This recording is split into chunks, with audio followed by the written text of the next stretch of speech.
Hello दोस्तों, स्वागत है आपके अपने यूट्यूब चैनल एग्ज़ाम पीसीएस पे।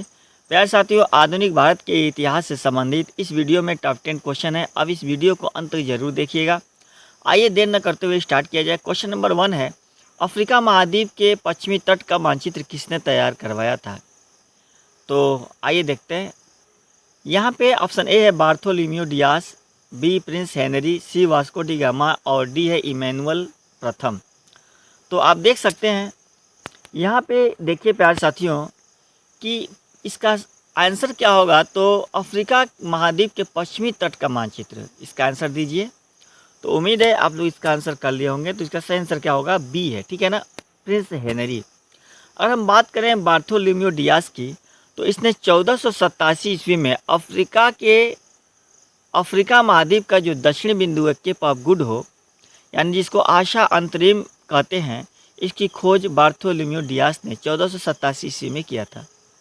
वास्को डी गामा की बात किया जाए तो 1498 ईस्वी में सबसे पहले भारत के कालीकट, यानी जिसको वर्तमान में कोझिकोड बंदरगाह कहते हैं, वहाँ पे पहुँचा कौन? वास्को डी गामा, और भारत के समुद्री मार्ग की खोज कर डाली। वास्को डी गामा जब केरल के कोझिकोड यानी कालीकट बंदरगाह पे पहुँचता है तो जमोरियन राजा ने उसका स्वागत किया था। याद रखिएगा। अगर ऑप्शन डी की बात करें तो इमैनुअल प्रथम, जी हाँ, जो वास्को डी गामा को भेजा था भारत, वह पुर्तगाली कौन था, यानी पुर्तगाल का राजा कौन था? इमैनुअल प्रथम था ना, इमैनुअल प्रथम था। आइए लेते हैं अगला क्वेश्चन। अगला क्वेश्चन है, निम्न में से कौन सी कंपनी पुर्तगाल से संबंधित है? याद रखिएगा, निम्न में से कौन सी कंपनी पुर्तगाल से संबंधित है? East India Company, Estado da India, Vereenigde Oost Indies, और इनमें से कोई नहीं। तो इसका सही आंसर क्या होगा? प्यारे साथियों, अगर हम बात करें ईस्ट इंडीज की, ईस्ट इंडिया कंपनी की, तो यह अंग्रेज़ों से संबंधित है और इसकी स्थापना 16 दिसंबर में हुई थी। इस्तादो द इंडिया की बात किया जाए और यहाँ पे वेरीगंदे ओस्ट इंडीज़ की बात की जाए तो वेरीगंदे ओस्ट इंडीज़ यह डच से संबंधित कंपनी है और इसका सही आंसर क्या होगा? बी, इस्तादे दो इंडिया, इस्तादो द इंडिया, जो कि पुर्तगाल से संबंधित है। ये पुर्तगाली कंपनी है, इस्तादो द इंडिया, ठीक है। तो लेते हैं अगला क्वेश्चन। अगला क्वेश्चन की बात करें तो भारत में पुर्तगाली सत्ता का वास्तविक संस्थापक कौन था? याद रखिएगा, बहुत इंपॉर्टेंट है। भारत में पुर्तगाली सत्ता का वास्तविक संस्थापक कौन था? Option A Vasco da Gama, B है अल्फांसो डी अल्बुकर्क, सी है फ्रांसिस्को डी अल्मीडा और डी है एल्फांसो डी सूजा। तो प्यारे साथियों, अगर बात करें तो इस चारों में अगर बात की जाए तो सबसे पहले भारत जो पुर्तगाली आया था, वास्को डी गामा आया था। वास्को डी गामा की अगर बात करें तो वास्को डी गामा के बाद अल्ब्रेज नाम का आया था व्यक्ति, अल्ब्रेज। वास्को डी गामा के बाद कौन आया था? तो अल्ब्रेज आया था, अल्ब्रेज। और अल्ब्रेज के बाद जो आया उसका नाम है फ्रांसिस्को ड अल्मीडा, फ्रांसिस्को ड अल्मीडा, जो कि ये गवर्नर बनकर आया था। याद रखिएगा। तो भारत में पहला पुर्तगाली गवर्नर बनकर कौन आया था? तो फ्रांसिस्को डी अल्मीडा आया था। याद रखिएगा। अगर हम बात करें ऑप्शन बी की तो अल्फासो डी अल्बुकर्क जो है, इसी को पुर्तगाली सत्ता का वास्तविक संस्थापक माना जाता है। याद रखिएगा, अल्फांसो डी अल्बुकर्क को। और इसी ने गोवा को यूसुफ आदिल शाह से छीना था। यूसुफ आदिल शाह से, जो कि बीजापुर का शासक यूसुफ आदिल शाह था, उसी से गोवा छीना था। कौन?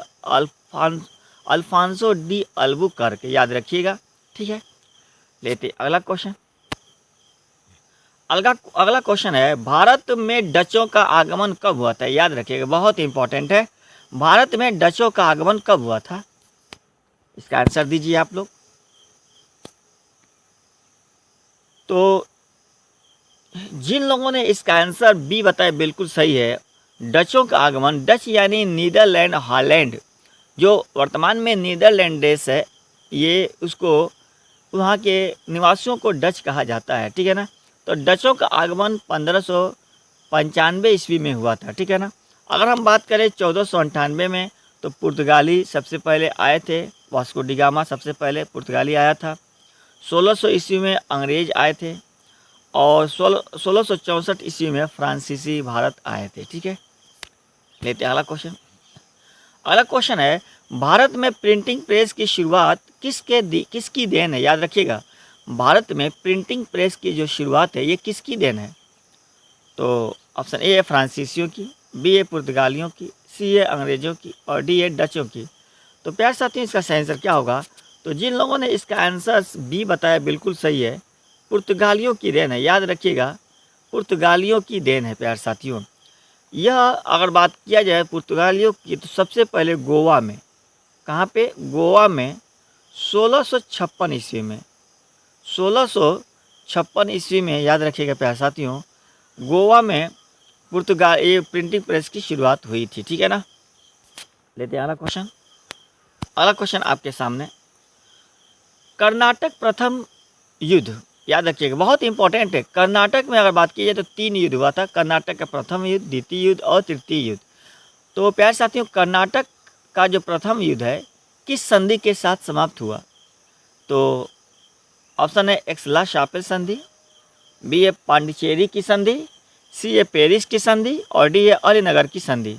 तो एक्सला शापेल की संधि प्यार साथियों याद रखिएगा, तो कर्नाटक का प्रथम युद्ध जो है यह एक्सला शापेल संधि से समाप्त हुआ था, याद रखिएगा। और कर्नाटक के प्रथम युद्ध का मुख्य कारण क्या था प्यार साथियों? तो यूरोप में एक देश है, क्या? यूरोप में एक देश है ऑस्ट्रिया, ऑस्ट्रिया। इसी ऑस्ट्रिया में उत्तराधिकार को लेकर, यह ऑस्ट्रिया में उत्तराधिकार को लेकर भारत में जो ये बगावत पनपा था, यह कर्नाटक का प्रथम युद्ध कहलाया है। ठीक है ना, ऑस्ट्रिया के क्या नाम है उत्तराधिकार को लेकर। और उसके बाद हम पांडिचेरी की बात करें तो यहाँ कर्नाटक के द्वितीय युद्ध का जो द्वितीय युद्ध समाप्त हुआ था वो पांडिचेरी के संधि से समाप्त हुआ था। और कर्नाटक का जो तृतीय युद्ध है वह पेरिस के संधि के साथ समाप्त हुआ। ठीक है, और ये युद्ध हुआ कब? तो याद रखिएगा प्यार साथियों, कर्नाटक का जो प्रथम युद्ध, थोड़ा सा यहाँ पे देखिए, इसका आंसर क्या है सही? ए। और ये जो युद्ध हुआ था कब से शुरू हुआ था? याद रखिएगा, तो 1746 से स्टार्ट हुआ था, 48 तक चला था।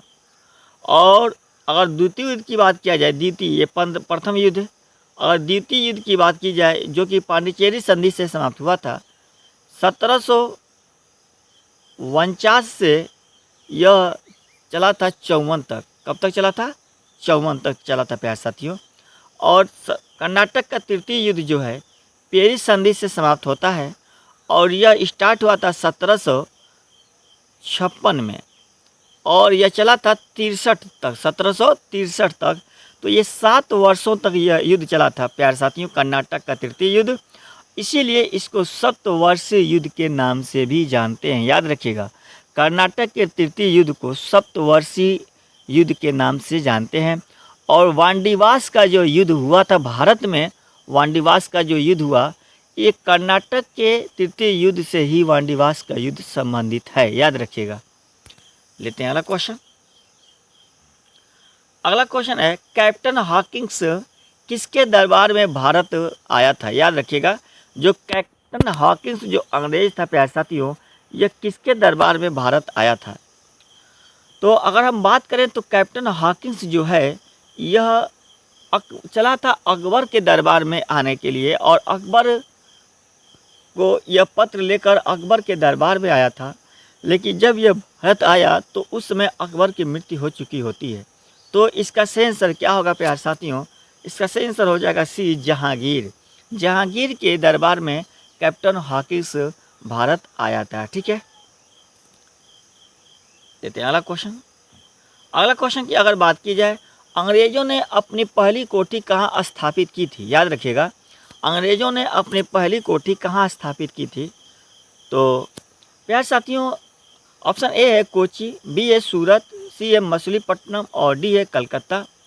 तो अंग्रेजों ने अपनी पहली कोठी 1608 ईस्वी में, याद रखिएगा 1608 ईस्वी में कहाँ पे? सूरत में ये स्थापित किए थे। कहाँ किए थे? सूरत में स्थापित किए थे प्यारे साथियों, लेकिन पुर्तगालियों ने बगावत कर दिया और इस कोठी यानी जो फैक्ट्री थी इसको कैंसिल करना पड़ा। और फिर 1611 ईस्वी में 1611 ईस्वी में प्यारे साथियों मछलीपट्टनम में ये अंग्रेज़ों ने अपनी कोठी स्टार्ट किया यानी, और वह बनकर तैयार हुआ 1611 ईस्वी में। याद रखिएगा 1611 ईस्वी में, ठीक है। तो इसका सही आंसर क्या होगा? जो पहली कोठी स्थापित जो हुआ था वो सूरत में हुआ था, लेकिन बनकर तैयार नहीं हो पाया, ये रद्द कर दिया गया, ठीक है। पुनः यह 1600 याद रखिएगा 1612 ईस्वी में 1612 ईस्वी में यह सूरत में जो कोठी स्थापित हुई थी वह 1612 ईस्वी पुनः उसका कार्य शुरू हुआ और 1613 ईस्वी में बनकर तैयार हुआ। तो अगर फैक्ट्री यानी कोठी बनकर तैयार सबसे पहले हुआ था मछलीपट्टनम में, लेकिन सबसे पहले जो स्थापित हुआ या नींव पड़ा था 1608 में सूरत में। इसका सही आंसर क्या हो जाएगा? तो बी होगा। याद रखिएगा प्यारे साथियों। लेते हैं अगला क्वेश्चन।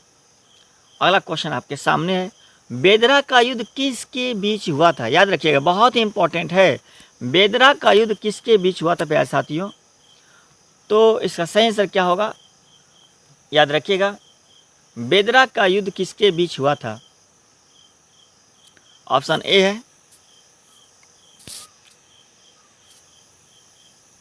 ऑप्शन ए है पुर्तगाली और डचों के बीच, ऑप्शन बी है अंग्रेज़ों और डचों के बीच, ऑप्शन सी है अंग्रेज़ों और फ्रांसीसियों के बीच, और ऑप्शन डी है फ्रांसीसियों और पुर्तगालियों के बीच।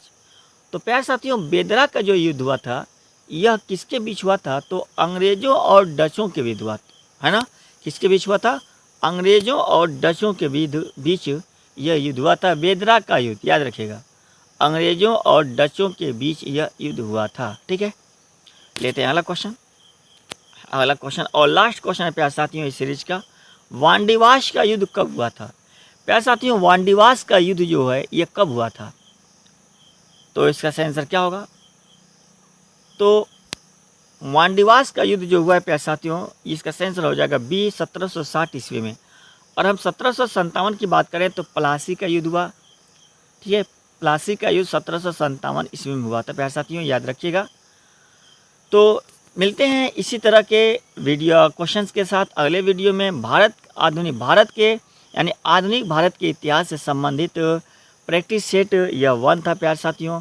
अब मिलेंगे अगले प्रैक्टिस सेट 2 में। अगर वीडियो ये पसंद आया हो तो आप इस वीडियो को लाइक ज़रूर कीजिए और शेयर ज़्यादा से ज़्यादा कर दीजिए। तो मिलते हैं अगले वीडियो में। Thanks for watching.